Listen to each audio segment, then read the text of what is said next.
Thank you for joining us today and welcome. If this is your first time with us, the Women in Trucking Association is a nonprofit organization with the mission to champion the employment and advancement of women in trucking, foster connections, and recognize achievements. We were founded on the belief that the industry is stronger when women are supported, visible, and advancing in every role. Over the years, that belief has been carried forward by a dedicated leadership team and sustained through the energy of our members, sponsors, and partners.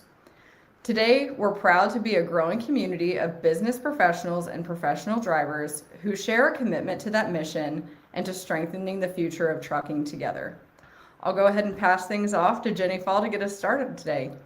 Thanks, Courtney, and welcome everyone. Thank you all for joining us to talk about this year's WIT Index. This is always very exciting for us to review with everyone, and we're glad that we're able to share it with you. I am the Director of Driver Engagement here at Women in Trucking, and I've been with Women in Trucking since 2023.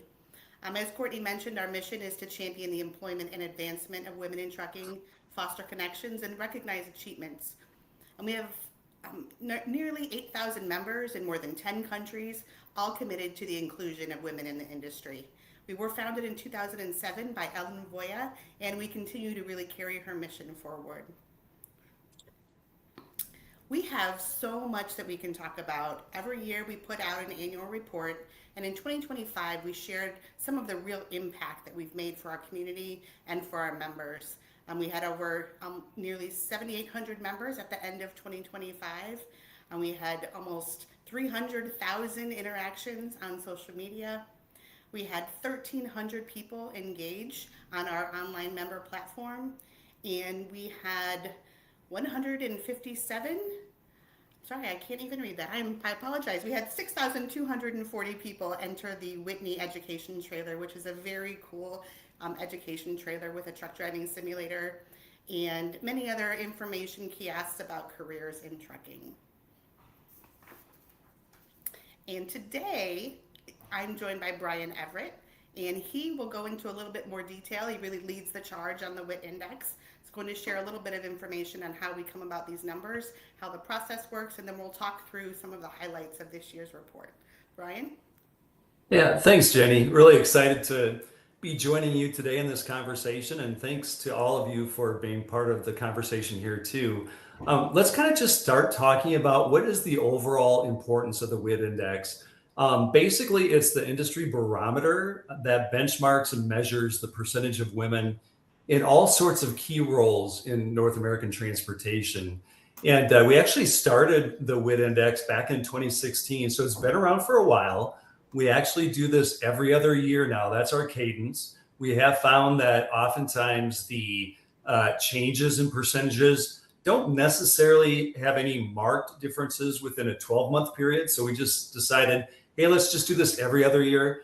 We do very much acknowledge that it's a lot of work for those who are participating to really assess what the percentages of all these different roles are within their organizations too. So that's part of the reason why we did go to a every other year mark. But again, it's just a great way for companies then to, measure your own progress and benchmark your own companies against others in the industry as well. And I think it also helps us all to be accountable for ourselves as well as an industry as a whole. So again, as you as organizations are very interested and strategic about how you are engaging more women in the industry, this can be a very powerful tool for you as well. So the methodology of this year, it's basically 2026 to 2027 is what we're calling the WIT Index for this version. And basically it's conducted through a survey, an online survey that gathers all the percentages of workforce within all these different positions that are women.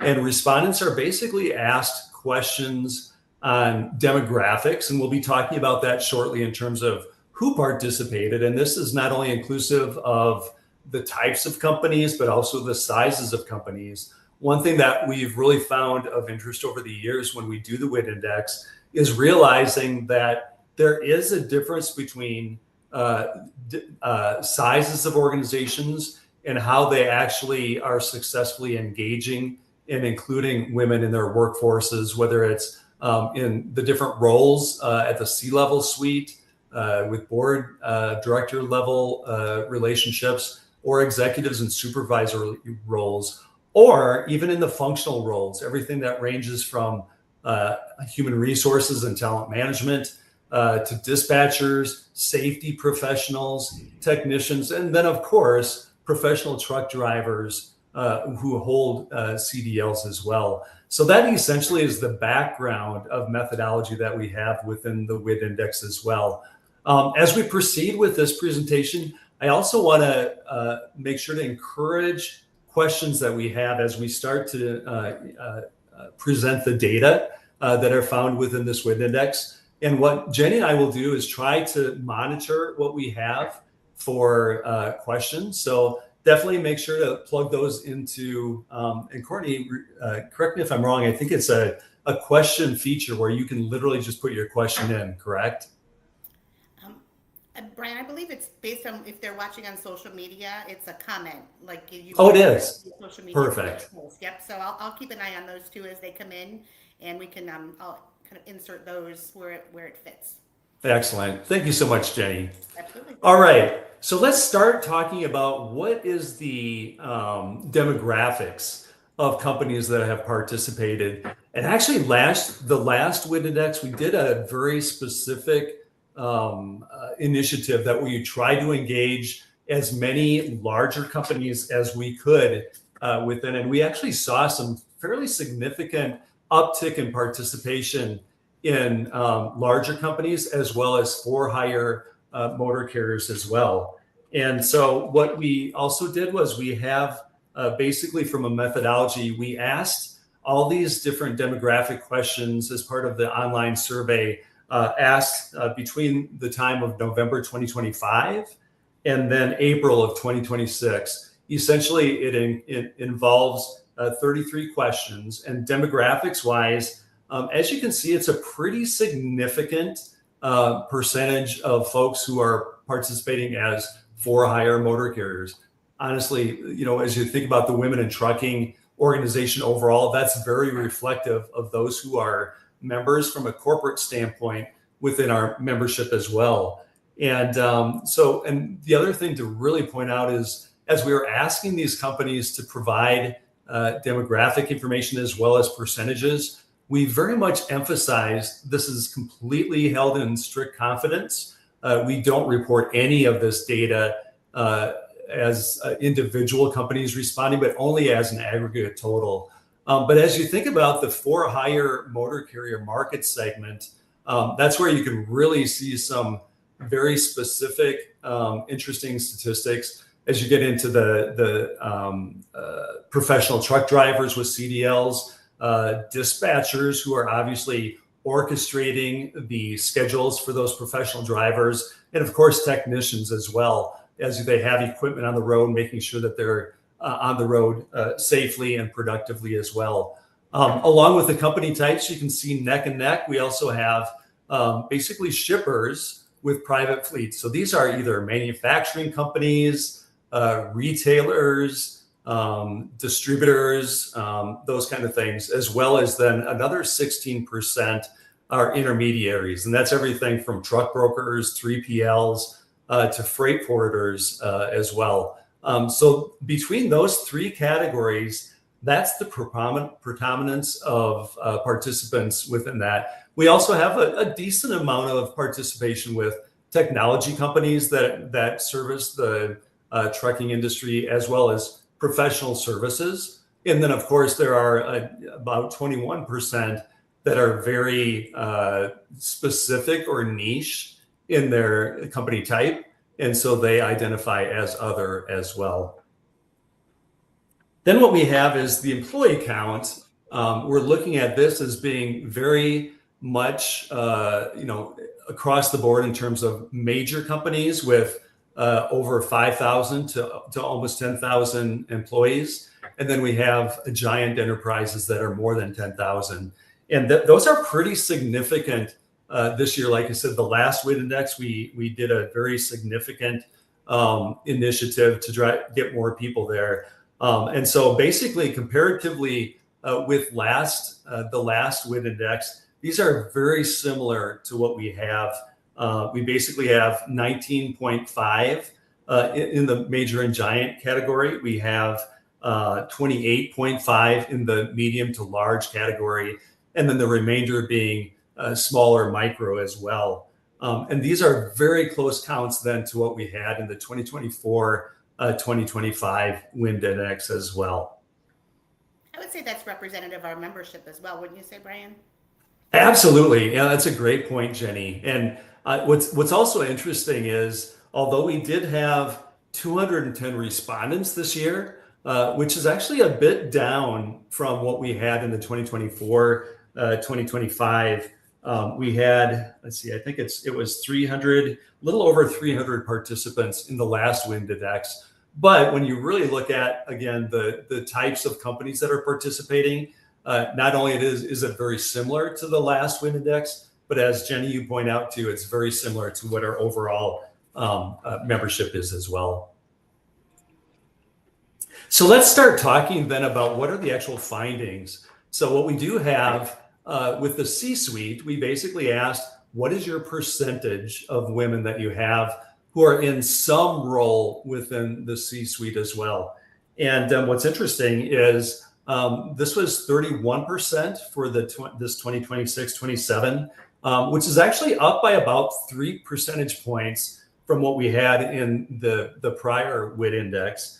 And what's interesting about that too is what we have found, and we did some research. I just wanted to quote a statistic that I thought was really interesting to share with you folks. The 2026 Fortune 500 ranking shows that 55 women now serve as CEOs of Fortune 500 companies, matching the all-time record and representing 11% of America's largest corporations. Now, women in the CEO role within the trucking industry actually is lower than that, but the overall company in the C-suite is very much tracking with this 31%.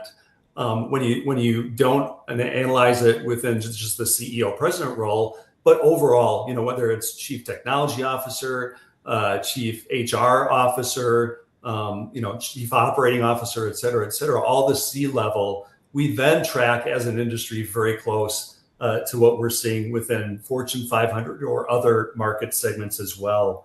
And what's really kind of exciting is obviously there's a very sustained momentum within the overall industry, but there's very much a very sustained momentum here. As like I said earlier, we've got about a 3% increase from the last one as well. Jenny, did you want to throw out any additional thoughts or comments on that? I mean, as always, it's nice to see when we can see an increase in these numbers, especially at the C-suite level.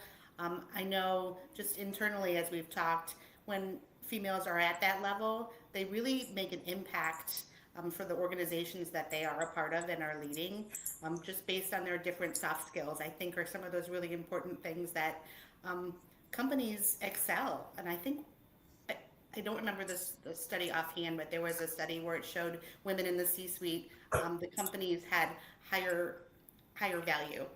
They were earning more money. They were doing different things that were creating them in a larger space in their industry. So I think just overall, being able to upskill and keep hiring women at those levels is so important. Absolutely. Hey, I do see one question, and just as a reminder, feel free to tap into questions as well and ask questions as we present some thoughts and findings here. So the question that I see here, are women equally represented across C-suite functions, or are they more likely to hold certain executive roles such as HRO or CMO, that kind of thing? As I did mention earlier, definitely the CEO role is lower than average on overall ones. But what's really kind of exciting about that is it can certainly open useful conversations around how to put career paths into women, as they're getting into director level or higher level executive roles, and really trying to look at ways that we can really encourage that career path as well. What's also interesting, let me see here. I did some quick research on this. Let me just see if I can't find it. Yeah. So for context, there was a McKinsey and Lean In organization report. It's called the Women in the Workplace 2025 study, and that actually reports that 29% of C-suite positions across America are women. I also found that there's a Grant Thornton 2026 research that finds women occupy 31% of senior leadership positions. So again, what I do think is the WIT Index that we found, trucking is very much tracking and very much in line with what kind of other industries are seeing as well. So that's really, I think, good news for us as an industry. Agreed. And it's interesting, and the question goes into the CHRO and CMO roles. And I think as we talk further into some of the other numbers that we have in those roles, it will be clear that women are more prevalent in the CHR roles and the CMO roles just across the board. So I think what women in trucking needs to do is really focus on like you mentioned, the career pathways that can get women into the C-suite at all roles, because I think that will be really important to broaden kind of that engagement across females in those roles. Great point, Jenny.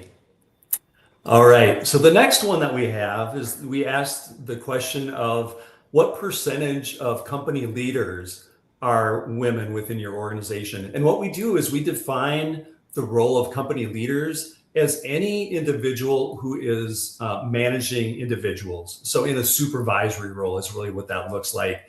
And so what we found is 37.5% of overall company leaders or people who are leading teams are in fact women. So that's a very high level percentage. Again, I think there's always opportunity for growth and improvement there. And but overall, really seeing some good progress in that as well. In fact, I was going to pull this out. So what we found is based on last year, the last WIT index, it was 34.5. So you're definitely seeing about a 3% increase within that as well. So again, I think we're making some progress in the industry as well, which is pretty exciting. Totally agree. It's not 50% yet, though, so we'll get there. There you go. Absolutely. I did have another question come in. What do you think companies can have can do to have a higher percentage of women in these management roles, that like recruiting or developing, retaining female leaders? What can we suggest, or what have you heard kind of in the grapevine? Yeah, so I mean, one of the thoughts that I have is certainly getting more involved with organizations like Women in Trucking. I mean, the beauty of our community is there's so many best practices out there. I don't know, I'm sure many of you are aware that Women in Trucking conducts what we call top companies for women to work in trucking. And we basically have, it's a nomination process. Companies who feel that they are above and beyond best practices and are doing some amazing things to engage more women and being more inclusive of women in their workforces. And I think, you know, as you start to then collaborate within a community like Women in Trucking, you start to see idea exchanges, especially at that top level where strategy and business goals are created, of seeing, okay, so if company ABC or XYZ are doing these kind of things, gosh, we could do that same kind of thing. So I think that exchange of best practices and ideas really becomes something very good there too.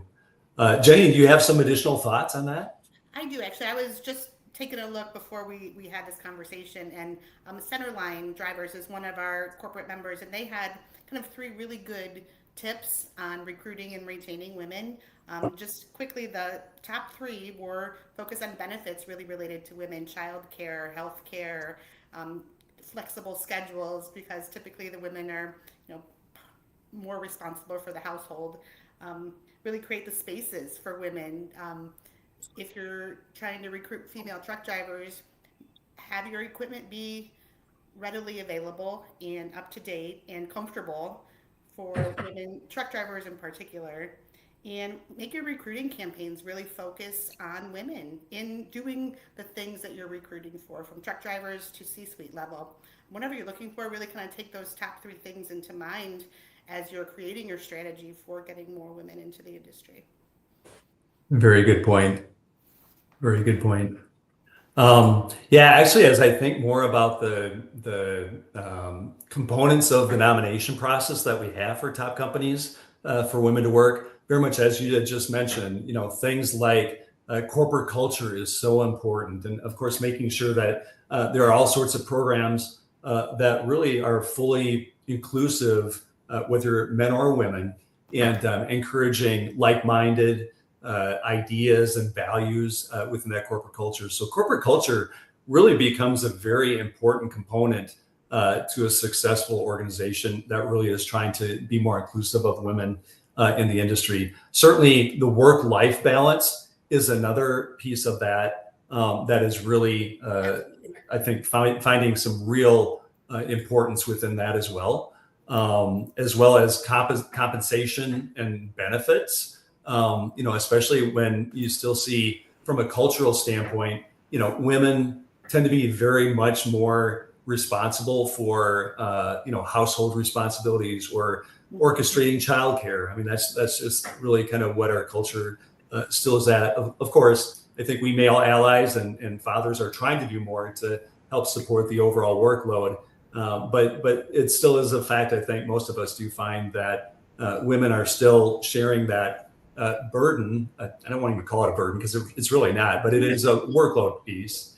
And so that's certainly one thing to think about. And as we look at the top companies that are successful at inclusion of women, you really do find, more flex time within, what they can offer employees and those kind of things too. So those are just a couple of ideas that I'm thinking about from a top company standpoint that you can focus on as well.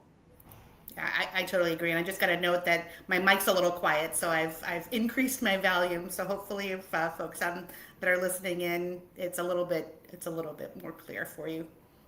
Excellent. All right. And then the next one that we have, so that as we continue to talk about the leadership role, of course, the C-level suite and supervisory roles are all very important to overall leadership, but also just setting strategic direction. And of course, we have boards of directors, whether you're for profit and public, or if you're a private organization, those boards of directors are so important. And of course, that does lead into some real significant factors that have an impact on corporate culture and get more women in the workforce for companies as well. So as we look at that, we basically have 29% of all board members within those responding are female. So again, almost a third of those board members are women.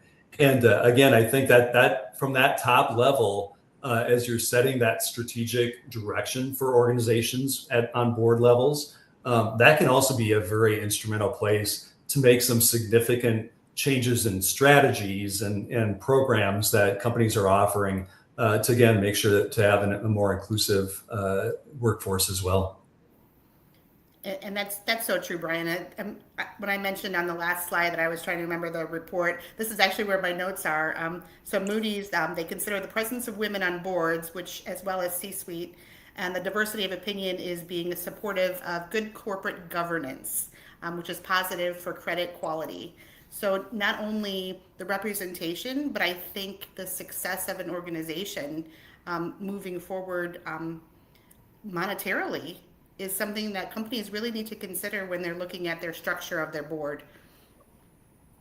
Very true. In fact, I did just pull some data this morning on this too. I was kind of curious just to see, how does this compare to other industry segments in the business world, very much like we had talked about earlier in other roles. And again, this tracks very close to what we are in trucking. And in fact, as of Q1 2026, women hold 29.9% of all board seats among the Russell 3000 companies. I'm sure more and more of you are probably aware of that because basically that represents almost 2,900 publicly traded U.S. companies and more than 26,000 board seats. So that's slightly down, they say, from 30.3% from last year. But again, it's tracking very closely to how well we're doing within this industry as well. So that's good news. I mean, on our board, there's 90% are females, which is nice. But it's also important to be inclusive to everyone. You know, when we have a couple men on the board, I think that really makes the conversations different. Absolutely. Very true. All right. So then let's move into more of the operational or tactical roles. So the first role that we track in the WIT Index is the HR talent management role. And this year we see 76.5% on average being in that leadership role. That actually is tracking very closely to where we were at last year as well, or the last edition. In fact, it was 74.5% for the 2024-25 WIT Index. So you're seeing it's ticking up by about 2%. So, you know, a very small amount too. But I think traditionally, as you think about the role of an HR talent management role, that very much is traditionally more inclined to include women versus men. That is actually changing some. It's kind of interesting. You have an inverse going on here where, you know, of course, we're striving to get more women inclusive in so many different roles. On the HR talent management side, especially even as you talk with, you know, SHRM and other HR associations, they're actually doing the opposite of, you know, trying to get more men involved in those areas, just because of, again, you know, the value of diversity of thought and skill sets and that kind of thing. But as you really think about the skill sets among the HR talent management role, you know, the emotional intelligence quotient that oftentimes is tracked. And that very much is, you know, typically tends to be a stronger quotient strength for women versus men. Being more empathetic, listening skills generally tend to be stronger with women versus men. So I think the skill sets on the HR talent management side tend to be, you know, very much more aligned with what likely could be for women's skills as well. I totally agree. And just kind of going back to that, how do we recruit, retain more women in different roles? I think what I've seen kind of on the recruitment retention side is that more companies are putting women forward facing as recruiters and retention people, specifically for roles that may not be female centric. Like truck drivers or technicians or maintenance, as we'll talk about in a little bit on some of the other slides. But I think that's been very intentional, that a lot of companies have really put forth kind of that marketing effort by focusing on females in the non-traditionally female roles. Absolutely. HR talent management is a big part of that. Very true. So Jenny, I think we're going to roll into some driver related roles, and obviously with you as our director of driver engagement, why don't you take the lead on some of these coming up? Absolutely. So for technicians and mechanics, I think we see this kind of across the board, and typically every year. It doesn't get much better than this. I don't know that this is actually maybe a little less than last year. So females represent about 2.5% of technicians and mechanics. But I did want to mention that some of the companies that we surveyed don't necessarily have these roles even in their companies at all. So that could skew the numbers a bit. I mean, some of the carriers don't have their own shops. They outsource. So we don't get those kind of that representation. But I think we have real opportunity here. I went a couple weeks ago, I went to visit a community college here in Ohio called UNOH. And they have a fantastic diesel technician program. And their struggle is finding female students. They have some, but they also are trying to find associations like ours to work with to really help them share that message and some of those real lucrative career opportunities, particularly in the technician and mechanic level. There's just so many things that you can do, and their facilities they were so amazing. They do tractors to NASCARs to diesel trucks. I mean, there's so many different things that you can do kind of at that level. And I think that's a real opportunity for us, as well as other schools and other companies that are really looking to upscale females in these roles. Absolutely. Yeah, in fact, you just brought this up. So the last WIT index was in fact 4% versus 4%. The 2.5% here. I personally don't think that's a big change or shift that we ought to be concerned about. And I say that only because this is the only exception in the WIT index that is not statistically valid.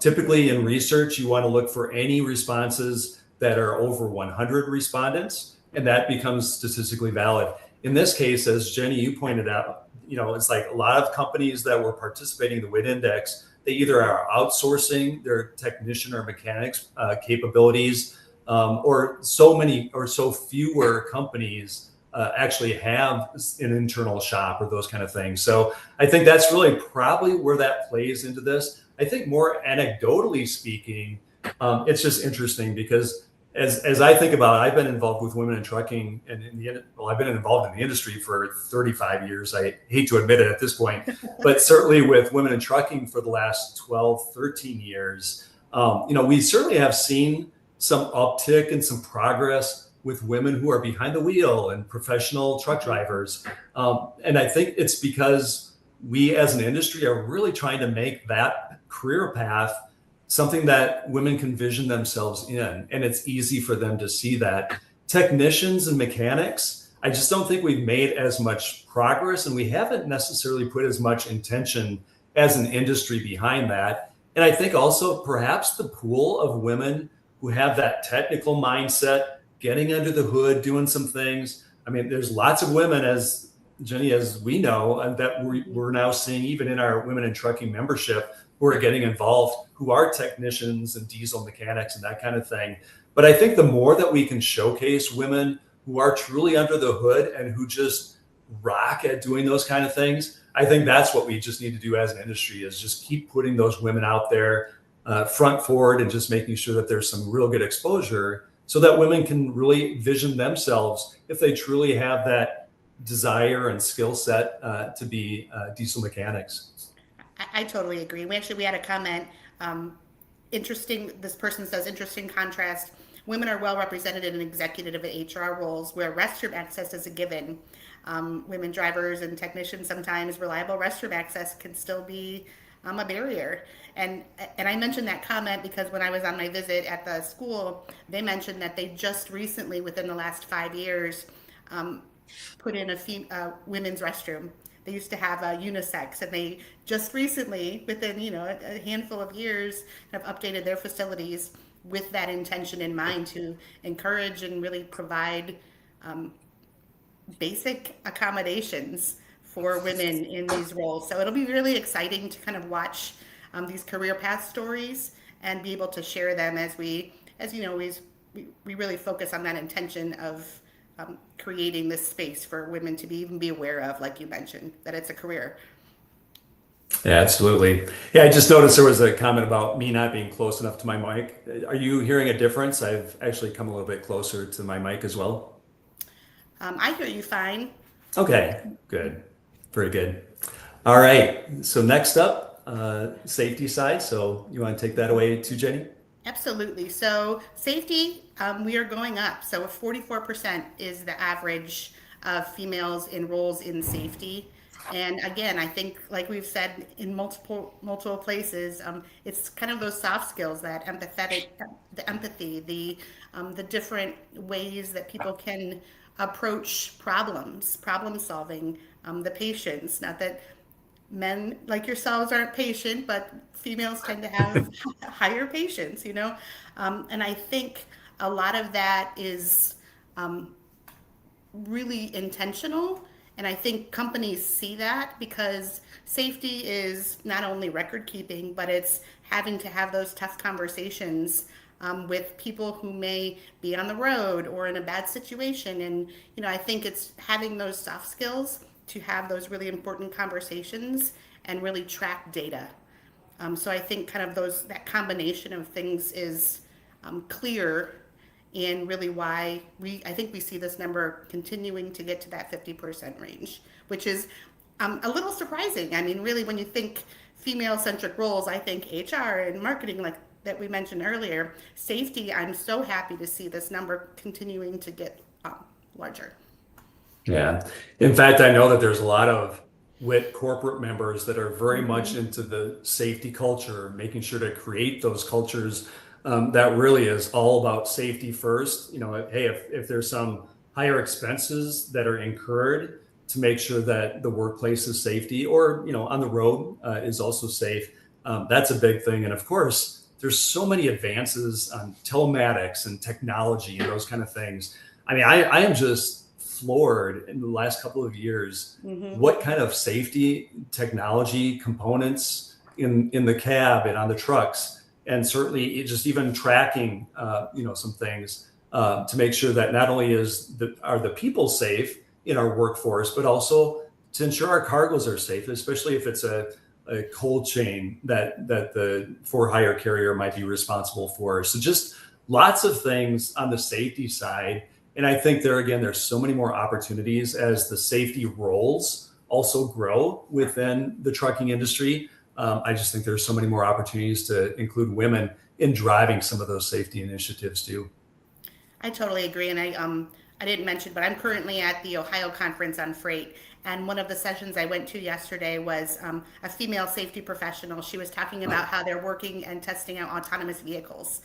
And she's leading that charge because her company sees the value in the technology, but also the value in making sure that it's safe before it's actually kind of released on a bigger level. And they do something called platooning, where one truck follows another and one is non-manned. I mean, it's just some real opportunity. And I think females that are interested in technology will find things like a role in safety or as a technician to really be evolving in a different way than I think it has been in the past. So it's exciting to watch kind of these things happening on the industry level and women leading some of these charges. So just on a matter of fact note, I mean, I just saw her yesterday presenting. So I think it's happening, and our numbers clearly show that. Very true. All right, next up on the professional driver side. Yes, so we all can see the chart, but on average, there's about 2,890 drivers on average across the industry. Correct me if I'm wrong, Brian, but that's what this chart shows, correct? Correct. Okay. Yep. And we have a long way to go, obviously. I mean, I think every year we do this, we hope the numbers are double digits and higher. But where we're at, based on this most recent study, is close to 3,000. And that's 3,000 women that need our support and are really making moves on the driver level. I mean, our image team alone, we've got millions and millions of miles in a group of about 25 people. So I think the opportunities are there, but as we've said in all the other roles, we just need to do a better job of sharing those stories and the career paths and different ways that women in particular can get behind the wheel and what they can do behind the wheel as a trainer, or different opportunities that we can share with women thinking about trying to become a truck driver.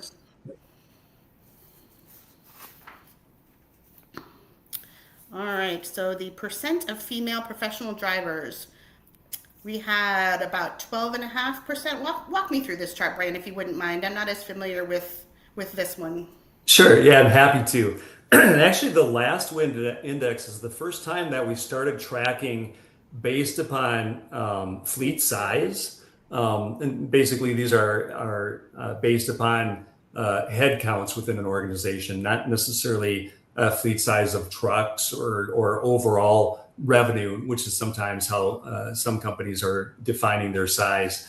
But we really did find, or we were asking ourselves the question in the last WIT, before we did the last WIT Index, of, because we were actually seeing higher numbers than what ATA or other organizations were reporting, ATRI, in terms of, who's in the driver's seat. And so we wanted to do some deeper assessment. And really what we found after we got into comparison of company size to how they have women in the driver's seat, we really did start to see a correlation between size of company and percentage of women who are professional drivers with CDLs. So as you can see here, the giant or major enterprises, and again, I'm going to just remind you that basically includes companies that are over 5,000 individuals in their workforce. So you have 7% of their driving population or their driving workforce are women. Again, many of our respondents are not within the for hire category, or they maybe don't even have drivers. But those who could report on this, you saw 7%. And then what we see is the large, medium, or large enterprises, basically 500 to 49.99 headcount in their workforce is 10.5. And then small and micro, less than 500 employees, you can see they really top out more at the 12.5.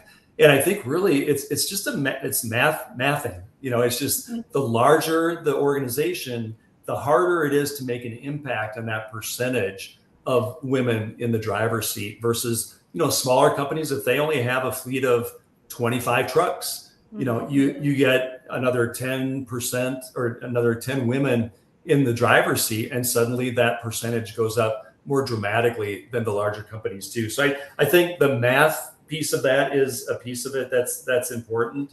But yeah, I think overall, and I think that 7% tracks very much with what the ATA, the American Trucking Associations, puts out. That's roughly around 7.5% are statistics I've heard from not only ATA and others. But I think when you meld in those medium companies, larger companies, and then smaller companies, you can see that there's a whole different picture there to paint in terms of the number of women behind the wheel as well. Thank you for spelling this one out a little bit better than I could have. And I think just in conversations that I've had, sometimes the smaller or micro companies can be a little more quicker to scale. So if females or any driver really runs into a situation and they need to have a more flexible schedule, I think maybe those micro and small companies can scale that a little bit better or a little bit quicker, because there's not huge things, like the giant major enterprises are dealing with. A 25 truck company has, I think, I don't want to say an easier time, but maybe an easier way to make a change for someone, an individual, as opposed to 25,000 drivers. 25 drivers is a little bit more manageable. But that's just in conversations that I've had, and that may or may not be the case across the board, but I think that's probably one factor. I think that makes a lot of sense, Jenny. In fact, the more I'm thinking about the scalability, which you just bring up such a good point, is everything from recruiting practices or scheduling. It's like maybe there's just more flexibility with a smaller fleet versus a larger fleet in terms of if it's over the road long range driving assignments, maybe they can just tweak some things much easier because there's just going to be more flexibility in scheduling or those kind of things, or flexibility in routes. Or certainly just even in equipment that they are investing as well. So I think that scalability, I think there's a lot of logic behind that. So thanks for pointing that out. Absolutely. All right. And then this is the last one on the professional driver. And this kind of is the bigger picture slide. As you can see, as you aggregate across all of the participants, that aggregate percentage is 9.5 for percentage of female professional drivers who are holding CDLs. So just kind of curious from your perspective as our director of driver engagement, any thoughts or aha moments that you have when you think about where we're at there, which really there's not much, it's a little bit of an uptick from the last WIT Index, but not a lot in terms of that for the last 2 years. Yeah, it's certainly disappointing when we're not even in the double digits. I know for a hot second we were in the teens a few years ago.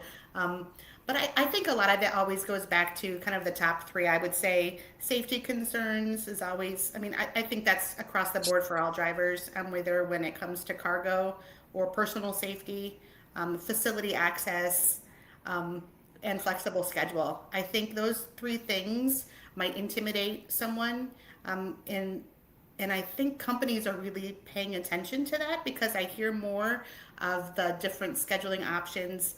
They're, doing some more relay runs, or it's not going to be out for weeks at a time. It's really trying to be intentional with the routes that companies are selecting so that they can provide different scheduling opportunities. Like as we mentioned before, women tend to have to be the homemakers or the caretakers at home. So having the ability to kind of get off the road and take your kid to the doctor is it's not an issue, but I think companies are recognizing that if they want really successful female drivers, that they have to make some of these changes.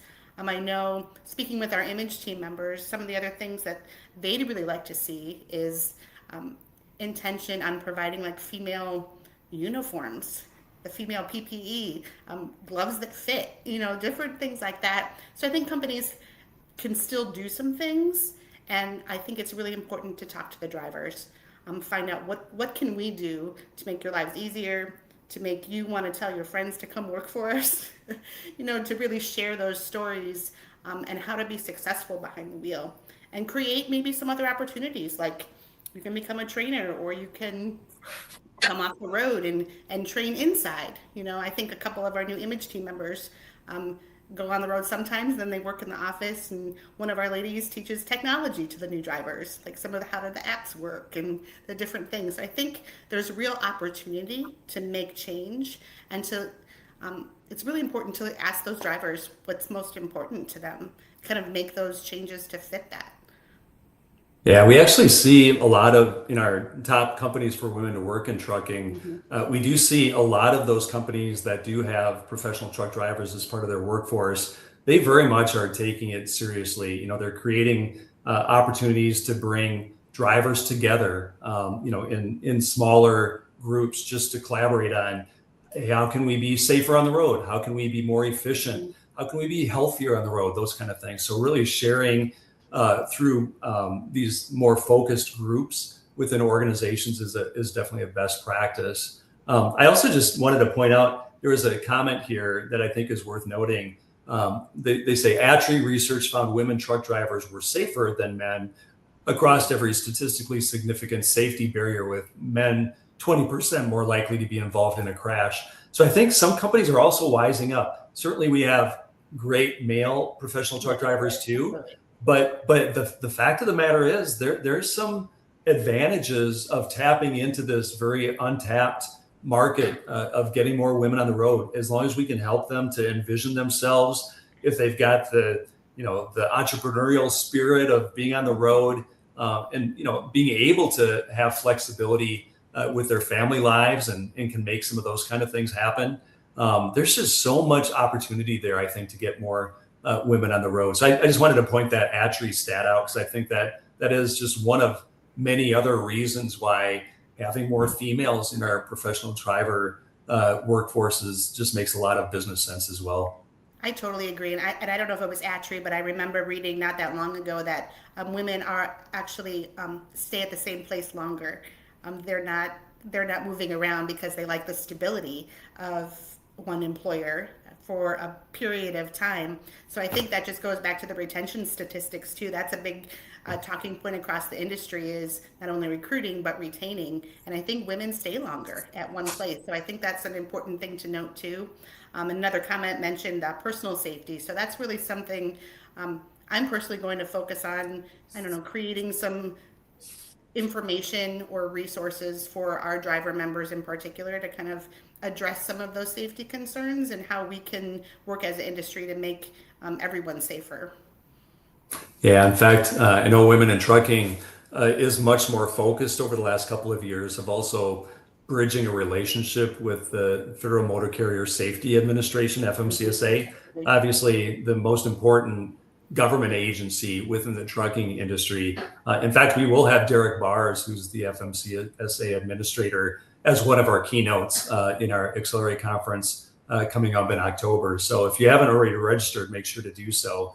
But as we get more conversations around safety, and they're putting a lot of additional resources and even budgets, through the Highway Bill Act, of just be more mindful of making sure that we have accessibility of safe parking or just parking in general. For obviously that's also a very big problem that we have with our industry right now. But certainly there's a whole different host of safety issues for women versus men. Of course, Absolutely. safety overall is important, but even more so for women that we just have to be very mindful of. Just even simple things like having good lighting, Yes. within facilities that are on the road if there are some parking. So many things that are going on there. Yeah, there's definitely a real opportunity to make some change and make. I mean, and when we say safer for women, it means safer for every driver. So if as we kind of focus on the female aspect of it, I think it really extends to men and women on the road. Yep.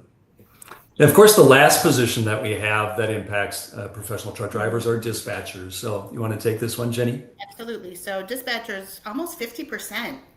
That is a fantastic number. I think, in my opinion, is because there is a lot of again, the empathy, the customer service, those soft skills that really help women succeed in different roles. Dispatchers are the voice to the truck driver. And if they aren't calm, and if they're not respectful, and if they're not, if they're not on their game, drivers might not be as safe. They might not stay at the company as long. So I think this is a good statistic because it really speaks to kind of those skills that we've been talking about at the C-suite level too. It just makes organizations better. And I think if you ask drivers, they may prefer to speak to a woman who might have a different demeanor.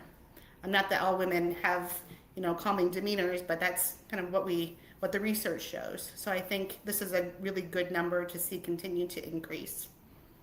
Yeah, and this is actually one of those roles, kind of like HR talent management, where you do see a good, healthy percentage of individuals in these roles being women. When you think about the, project management or multitasking capabilities, that's one of the many skills that you see among women. Communication skills. There's a lot of opportunity for women who have some of that personality trait and professional skills that could really excel in that. So I think we'll probably continue to see the role of dispatcher with women in that role continuing to increase as well.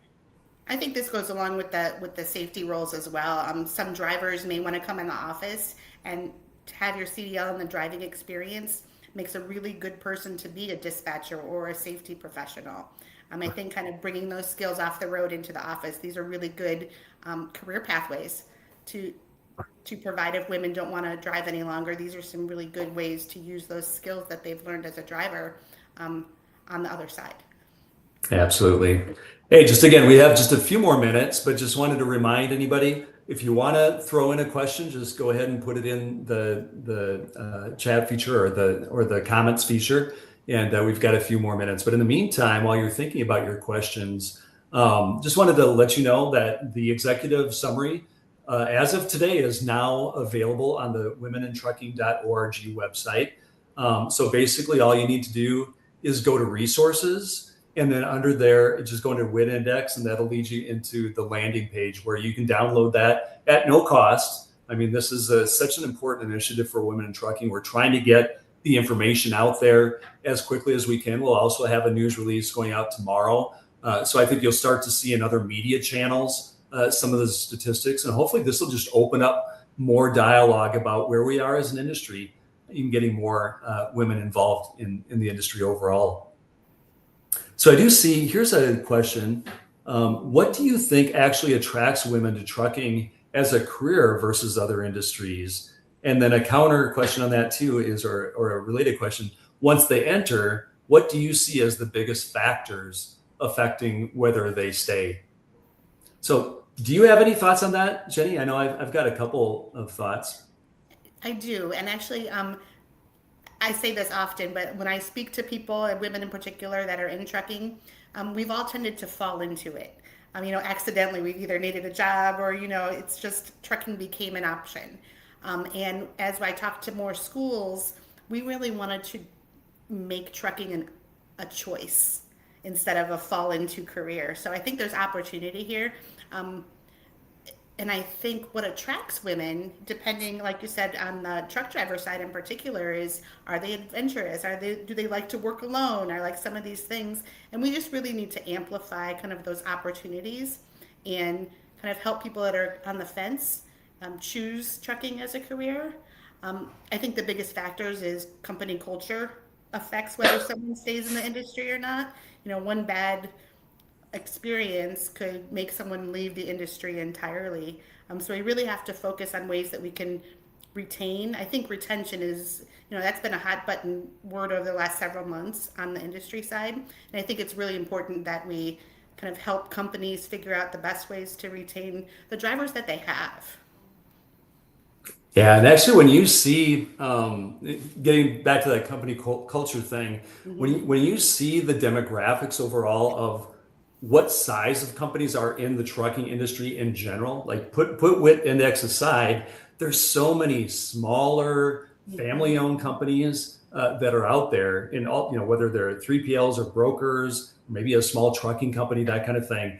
And I think from a generational transition experience, especially on those family-owned companies, you're really finding that, gosh, the dad who's the owner, all of a sudden he's not always thinking, my son's going to take it over, but no, my daughter, look at her. She's rocking this. She's going to be so good at this.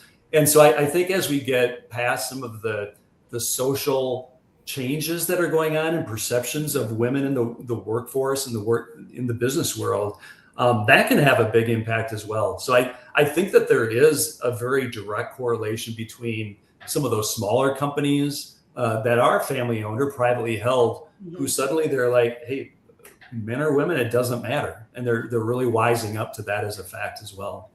Yeah, I agree. And I think technology is going to make things even different. I mean, there's so much coming up the pike when it comes to the trucking industry, whether it's equipment, whether it's how we handle freight, whether it's how we plan for freight. I mean, there's technology in itself. AI is making a big impact. So I think adding on these different layers really is an opportunity for us to show women that there are so many things that they can do. And it's not like it used to be. I think our industry is really evolving across the board in every level and in every role. Absolutely. Well, I don't see any more questions coming through, but actually we're just about out of time. So anything else that you'd like to add before we jump off here, Jenny? No, I would just, one thing. There's always one thing. I am very excited to check out the WIT Index. I always download it as soon as we release it, so I encourage everyone to do the same thing. And if you're going to be at the Accelerate conference, if you haven't registered yet, we have so many awesome things planned. We have a lot of networking opportunities that you can come join and meet us in person. Particularly on Sunday, we're going to have a lot of kind of meet and greet areas where folks can connect, and I'm excited about that and to really dig into this a little bit more if once everyone has a chance to review it. Yeah, and Jenny, I just want to thank you. Thanks so much for the dialogue. It's been a lot of fun just chatting with you on this. Yes. And so I'll turn it over to Courtney to wrap us up. Yeah, absolutely. So thank you everyone for being here today. I think that pretty much wraps it up for us. So keep in mind that during Driver Appreciation Week next month, so it'll be Wednesday, September 16th, we're going to have a special webinar with me and Jenny and some of the new Image team members. So if you've been looking forward to meeting them, please join us. That's from 1 Central, which is 2 Eastern, that'll be an hour-long session. So thank you everyone for being here today, and we'll see you in September. Thank you, Brian and Jenny. Bye-bye. Have a great day. Thanks, guys. See ya.